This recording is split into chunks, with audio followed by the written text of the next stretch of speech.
So we're going to move next to advice from career reviewers. We have with us Drs. Mike Shatruk, Neda Yagoobian, and Hedi Mattoussi. Thank you all for being here. So I thought I would start out, I have a few things just to ask, and then we will open it up for questions from the folks that are here. So let's just start with a little intro. So if you would please provide your name, what college you're affiliated with, and your experience with being a reviewer for the career program. Hedi, do you want to start with you? My name is Hedi Mattoussi, and I am with the Chemistry and Biochemistry Department. I've been here for about 13 years. I had experience reviewing. I was on two panels for the NSF career proposals. One in 2020, the fall, and the other one was in 2017.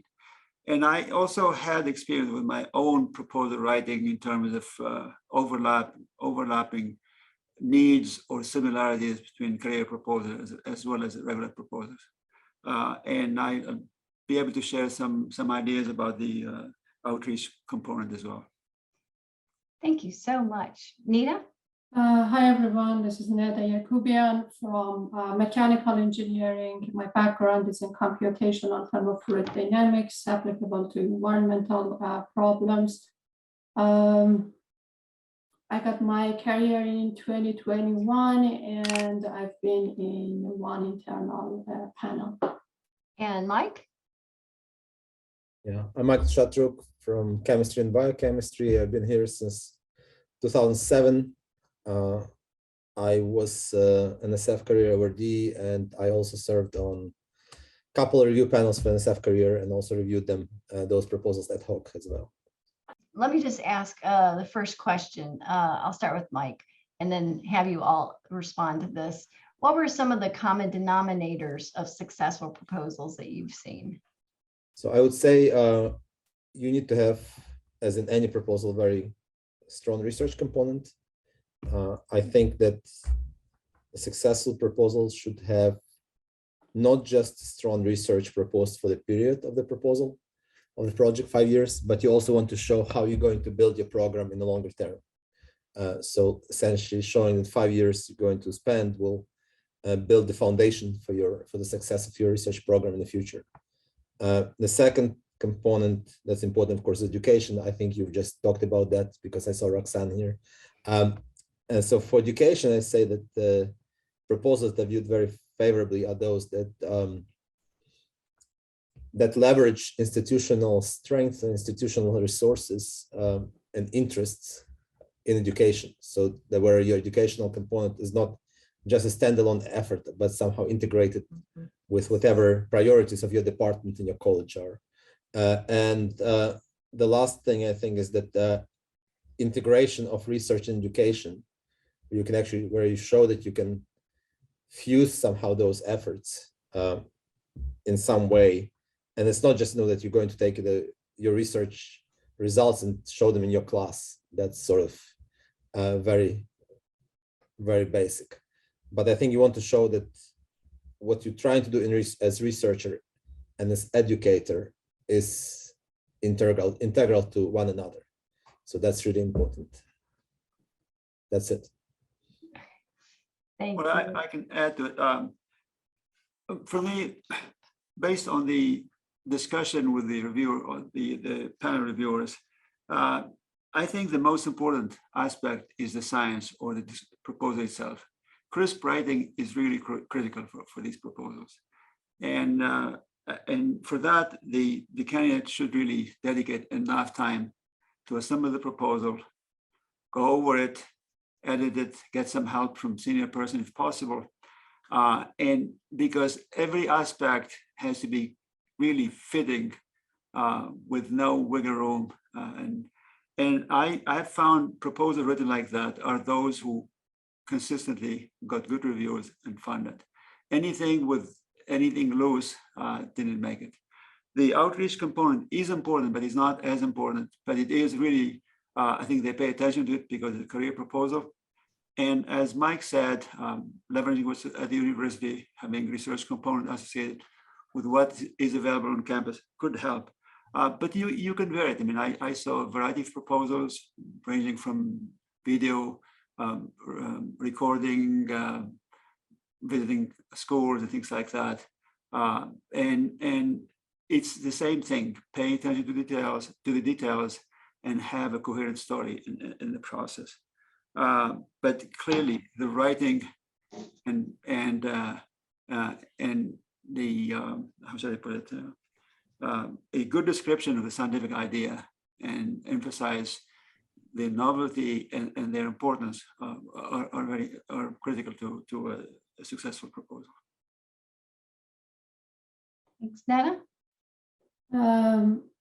Many things have been mentioned by my colleagues, but I made a list about a few things. So I would actually say the first thing I would notice is the title of the proposal, because the title of the proposal is the one that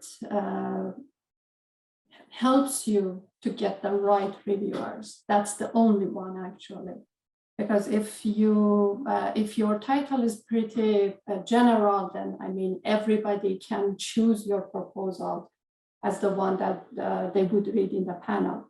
But the right title would let you to basically to the right reviewers. So by the right title, I mean that the title that while describes your research, at the same time talks about the payoff of your research. So these two things are, I would say, are the major things. Otherwise, you would just get some random reviewers. They would not understand your research effectively. The other point that is mentioned actually twice here is the education part. The education part, I agree, is not as important as the research part, as the novelty of the research. But what is important is the integration between the two. So when you are writing your proposal, from the beginning to the end, talk about the integration between the research and the education part. Don't let it to happen right at the end of the proposal in the 15th page. So you have to talk about it throughout your research, how education part helps your research, how research helps the education. Try to keep them connected, because if it's not connected, basically you are not selling that idea. And second, you will not have time to do that.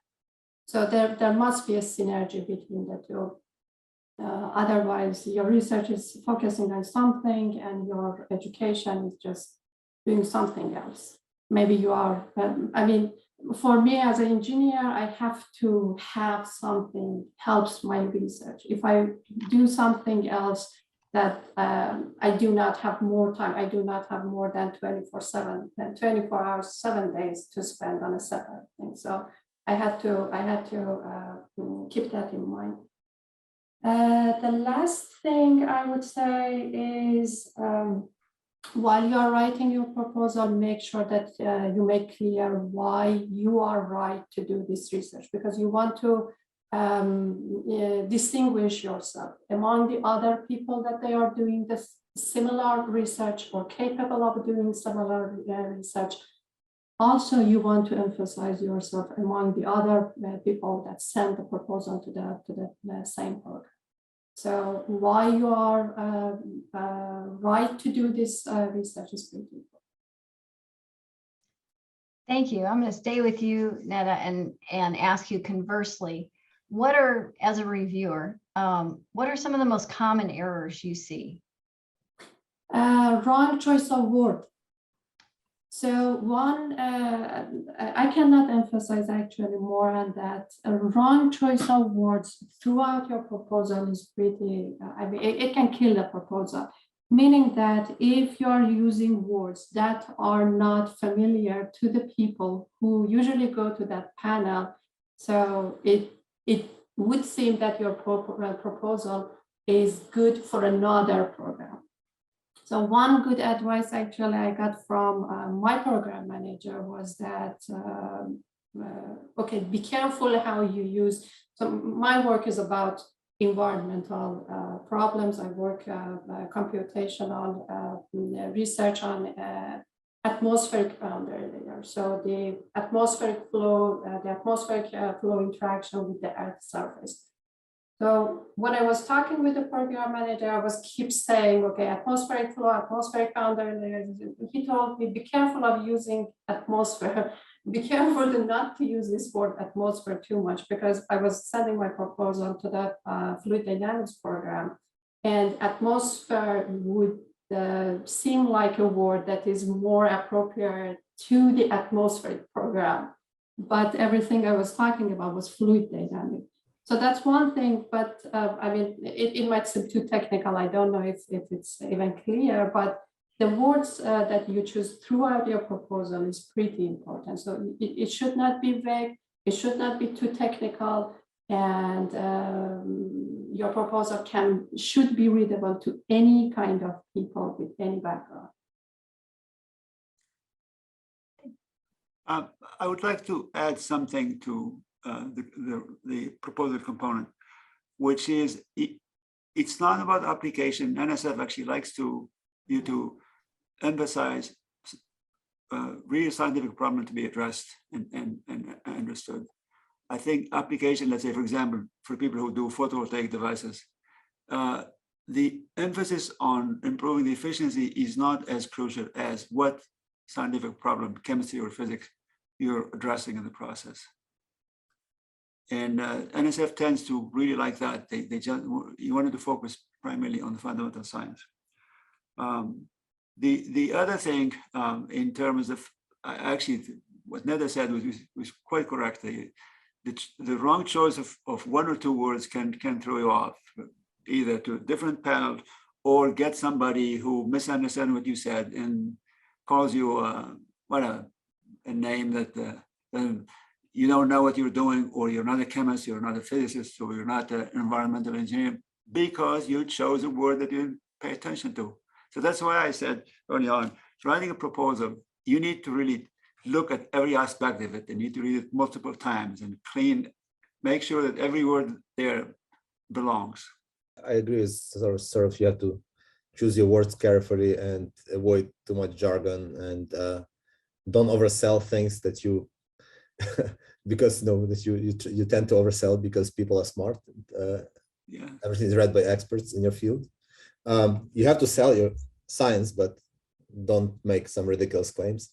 I would say not so much errors, but probably like what Hedi was saying, focus on fundamentals. Try not to build your proposal to funnel from the top of the funnel down, but actually go from the bottom of the funnel up.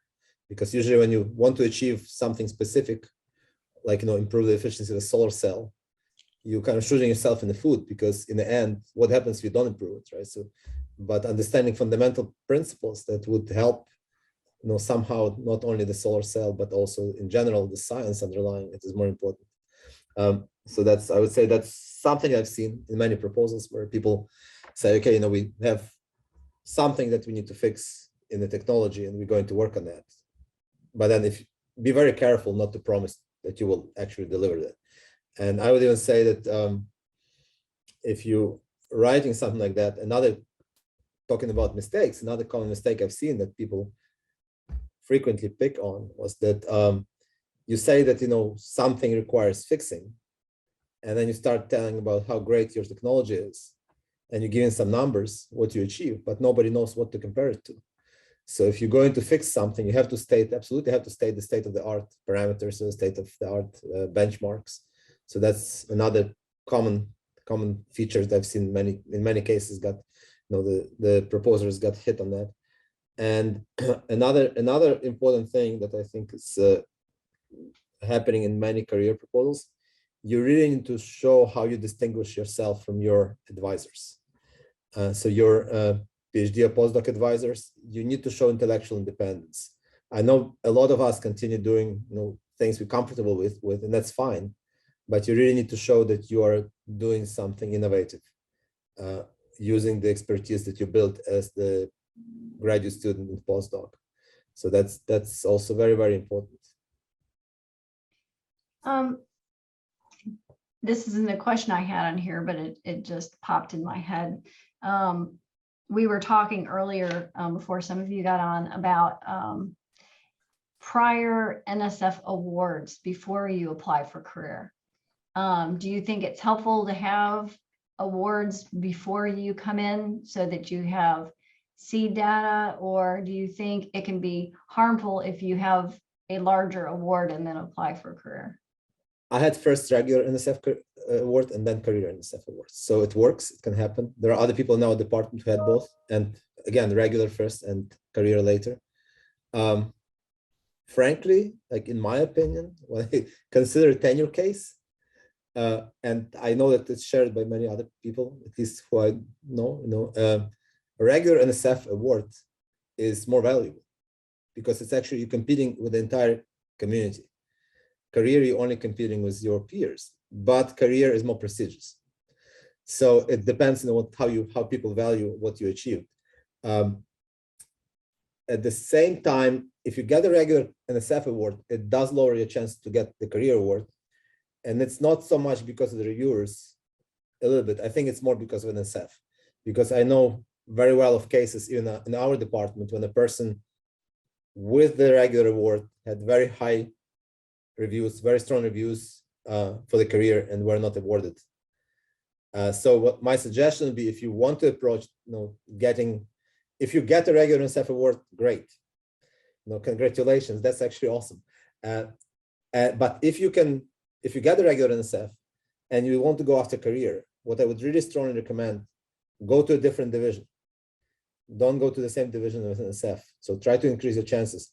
And sometimes you'll be surprised that you can go far beyond things you do regularly. So maybe you can, for example, as chemists, I can do both chemistry and materials, and so it can apply to both of them. But there are a lot of divisions that fund similar science if you can look carefully into what they can support. So in that case, you increase your chances because the same division is unlikely to give you both a regular career and a career award. Okay. And I would say reverse is also true. If you get a career, it becomes more difficult to get a regular grant from the same division. Right? Mm-hmm. It's normal. Even 2 regular grants from the same division is unlikely.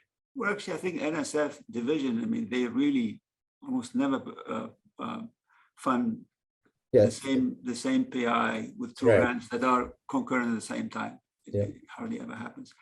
But for the university, funding is always good.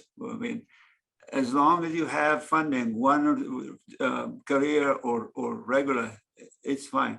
Now, the issue is that you can go elsewhere also to look for additional funding. If you get the NSF career, it actually helps you get other grants from probably different funding sources. But as Mike said, you probably have to be careful and try very hard to make them look different. The content different and the goals are different. That can help. But funding is good, whatever the form. Yeah, and I've heard that too from other successful career awardees saying, well, once you have it and people see it, it kind of gives this, well, they've had a career. So, Neda? I agree with Hedi. The last point resonated with me very much. What I would say, at the stage that you are writing your career, don't think about other things that you cannot think about. Okay, so if you are going to write a career, don't think if you have a proposal or you don't have a proposal or project, a funded project. I would, if I were in that situation, I would be careful not to have any overlap with the funded project. I would say I would stress that don't overlap with the projects you already have funded. And another thing is, if you want to, by all means, go after regular proposal and career proposal. So be aggressive about going for funding. Don't wait, but make sure that you have 2 distinct ideas, 2 distinct projects. Because sometimes, let's say you submit a regular proposal in fall. What if you don't get reviews back by summer? right? Then you get into this bad cycle where you will submit something else to career, but maybe it's not going to be your best idea, right? So you want to be very, very distinct about what you want to put for career and what you're going to put for the regular proposal. And I would say for the career, you want to put something that really inspires you for the long-term, your long-term career, because it has to be your kind of main thing. Submitting not the main thing to not to the career is kind of not really effective. There is a question here from Ibrahim. I think he wants to ask. Yeah, I mean, so when you say overlap, is it overlap in terms of ideas or overlap in terms of timeline?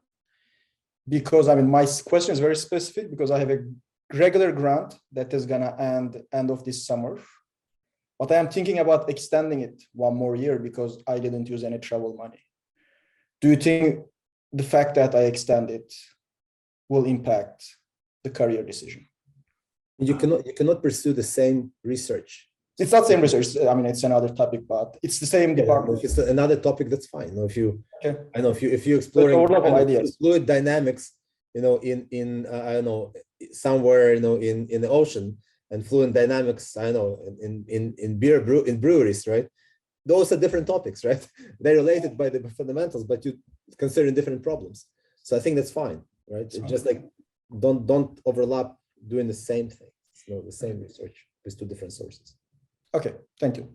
I just want to add one more thing. Even if you have a project from other funding agencies, not NSF, and it is about the same topic that you are working on, not basically same idea, of course, it is better to talk about that.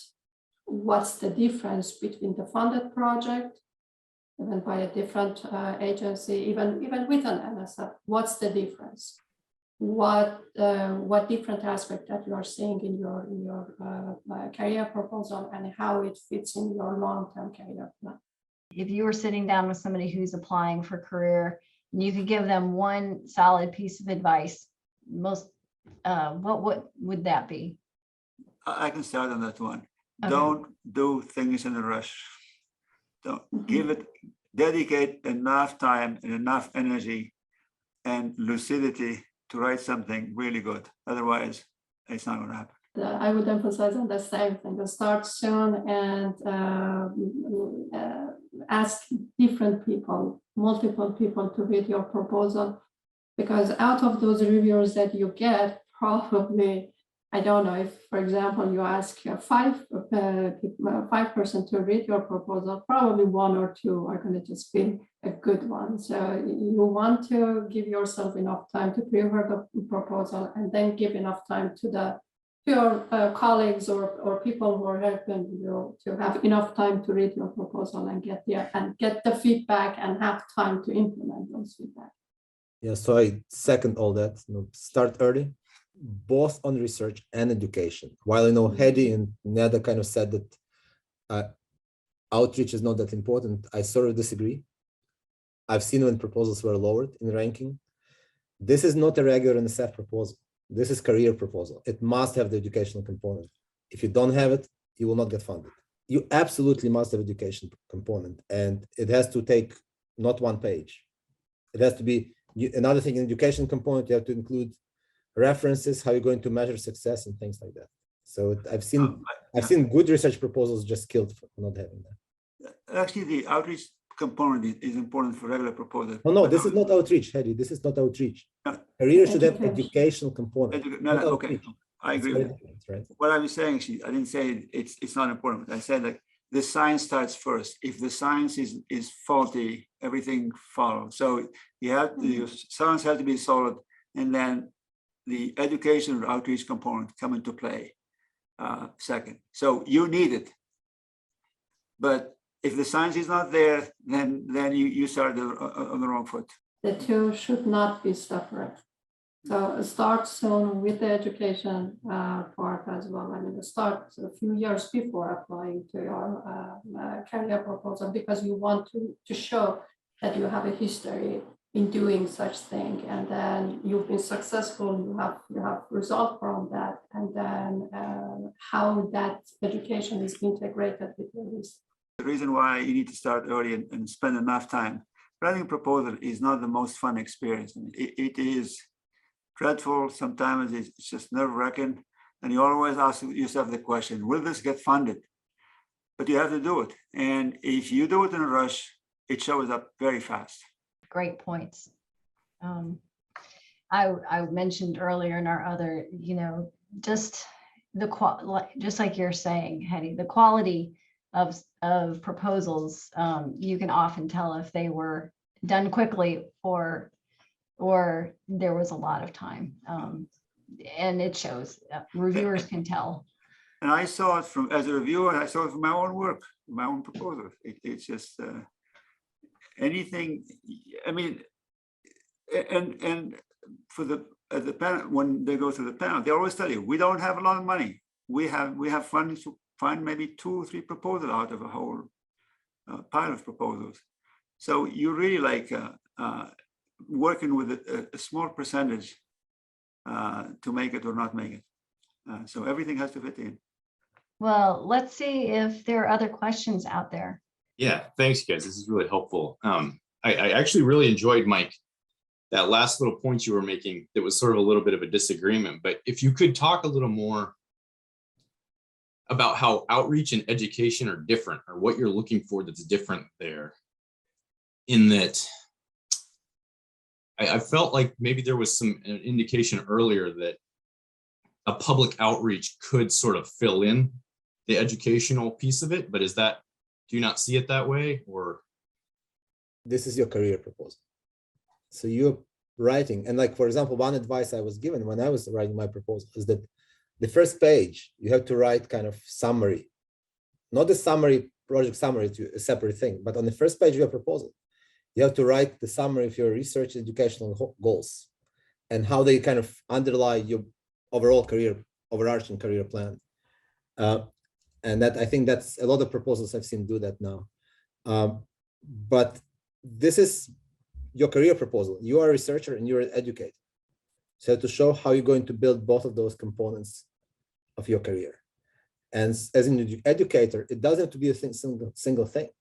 You can show what you're going to do at the graduate level, at undergraduate level, as outreach to public, basically as an educator, right? So it could have a multi-component, could be a multi-component plan, which usually is viewed positively, right? Typically, I've seen people doing only one thing. Somebody would say, well, this is not sufficient. But I agree, it shouldn't dominate your proposal. It should be strong, but it's usually like the last 2-3 pages. And it should be a plan, right? It should be some kind of program. For example, we have colleague Ken Hansen, right? So what he did, he set up this Ask a Scientist activity at First Friday Festival in Tallahassee. And he's still doing it, for 10 years now, where he just communicates with regular people about science. But he also wanted to, because I was reading his proposal when he was submitting, he also wanted to establish stronger education in photophysics and photochemistry. And so how he's going to build a laser lab and help students learn cutting edge techniques at both the graduate and undergraduate level. So it's a mixture of educational activities and outreach, which is also education, right? In general, our outreach is also education.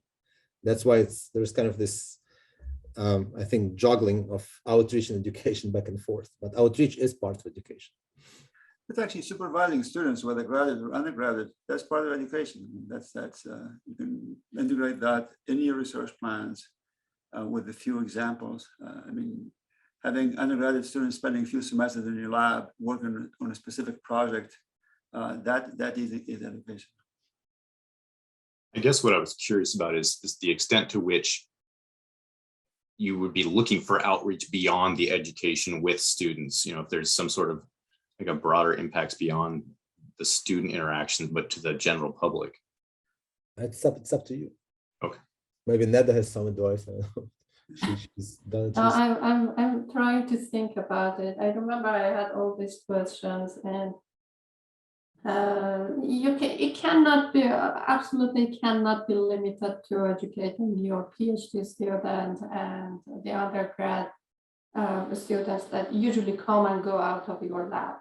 Okay, so it must be broader than that. So, but I agree with Mike said something. I'm trying to remember the wording, but I'm not sure if I can. The thing is, you are doing outreach as educator.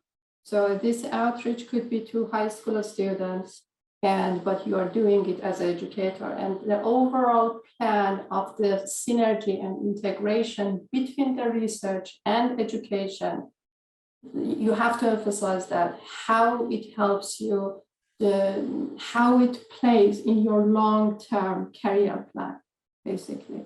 So what is your passion basically about the education? So you have to go for something that you are passionate about. Otherwise, it's going to be just something time-consuming and some side project. If you have a passion, that passion is going to show up in your proposal anyway.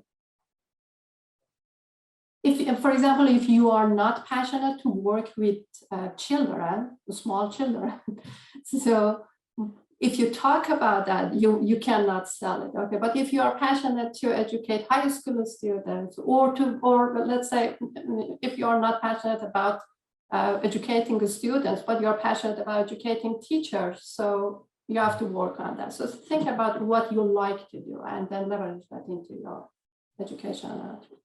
It can be helpful to go ahead and read some successful proposals, and it can kind of clarify in your mind that how that looks. You have to be, you have to be aware of the fact that the PI has to give you the proposal. You cannot get a proposal kind of illegally, because that can get you in trouble. So, for example, if you have somebody from here, from the university who got a career, let's see, Mike, he can share with you his proposal if he wants, but you can't get it from a reviewer. That's no. Yes, we actually have a database of successful proposals that is locked down that faculty have shared, and I think we have about 8 or 9 career proposals in there that people can view. So we encourage them just to look, not to copy them, but to see how people have written different sections. Sometimes that can be helpful. About the education part, one more thing I wanted to add is while you are creative about the research part, you should also be creative about the education part. I had a friend that gave me his proposal from a few years back. And he was a material scientist, and I don't know how, I don't know that side of the science, but what his education proposal was about using the material properties to create sound from different materials. And this way, he was a musician as well, so he could use his knowledge in music into creating sound from materials, and then at the same time having an outreach from what comes out of that music to the general public or other people. So it shows a pretty, it's pretty novel. So it's not just like I'm going and finding undergraduate students to work in my lab. So that does not have any creativity in it. It's very cool. I mean, I can share another advice I was given when I was applying. Actually, 2 advices. One advice, again, related to education, was to just go to my department and see what they want to see in a department that they don't have. And so I went and they said, well, we don't have graduate program and materials. And so I just proposed to develop a curriculum and materials for graduate students, and then later for undergraduate students, and that was it. So it's pretty straightforward, and that's quite a big part. And then I also suggested to having some kind of education to educate public about material science through some talks in a Challenger Center, because they invite faculty to give talks there. So it's pretty easy. And then in that way, you kind of integrating your interest with the needs of your institution, which is really important. And another advice I was given that in the research section, when you describe research, somewhere maybe like in the end of that section, or even in the end of each subject section, just put a little paragraph titled, integrating research with education activities, right in the research description, and just say how it's going to be done. So for example, I was kind of saying that this is an easy part of our research where undergrads can do a lot of things, and so we'll be bringing them to the lab. They will learn how to do these things, and that was pretty obvious that we are trying to combine educating the students with research. If you are going for a kind of education that involves, for example, reaching out to high school students or children, or educating teachers, be careful not to go for these type of things individually, because if you show that you are individual as individuals, not from your institute, you are going for those, that is one of the things that can kill the proposal. The other thing, the university provides some venues for that. I mean, somebody talked early on about LSI and CPALMs. I mean, those are actually very good venues, and they can help you, can be very useful in developing a good outreach and educational component. I just want to say that the reason we're mentioning so many things about education, even though it's a smaller part, because I think like we all know that it's usually a more challenging part to come up with ideas, and your research, you will figure out what to write. All right, so that's usually, for me personally, it was I hit more roadblocks when I wrote the education part, because I had no idea how to evaluate something or how to, what literature to cite. It's kind of gets a bit tricky. I appreciate you mentioning the Challenger Center, because that is one that I don't think was mentioned earlier, and I do think that's a good venue.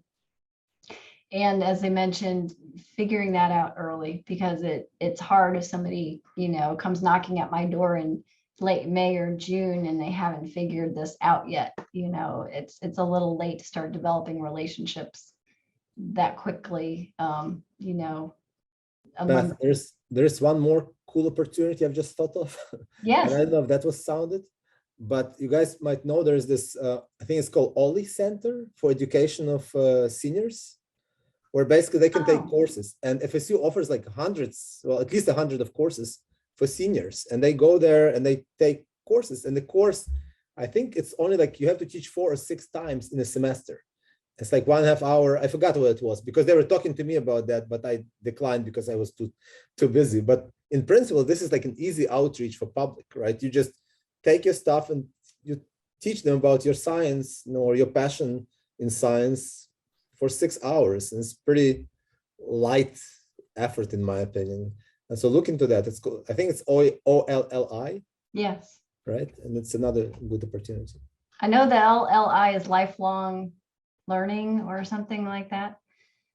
Lifelong Learning Institute. Yeah. Yes.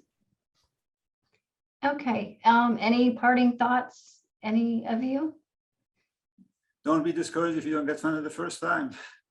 If you don't get it the first time, don't get angry at reviewers.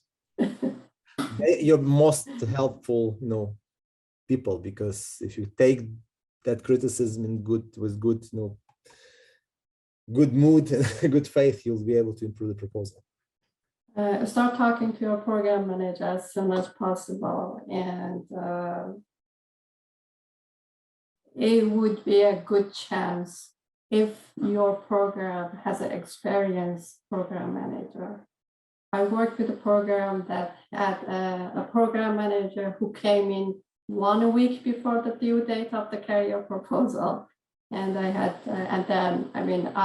for the second year, I wrote another proposal from scratch actually, and sent it to another program. So I'm in terms of fluid dynamics, so that I can send to thermal part and fluid part. So I decided not to send to the thermal part. So I totally wrote a new one from scratch and sent it to a new program.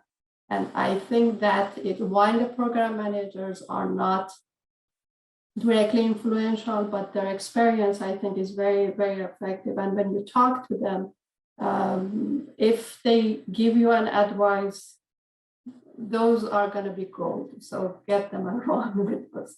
When you contact program officers before you're even getting started to figure out what is the appropriate area, do you usually send them a full 1-pager? Do you send them a paragraph? It's better to send up the summary of that summary page, so which has all these 3 components. And it would also help to send them maybe just 1 or 2 slide of your objective about the proposal. So it gives them some visual memory of the proposal that they're going to see. Thank you, all of you, for doing this. It's been very helpful to hear from people who have reviewed proposals in the past to see what you advise, and also happy that some of you have been through the career process too. So that's all helpful. Thanks so much for your time. And I know that the folks here appreciate hearing from you.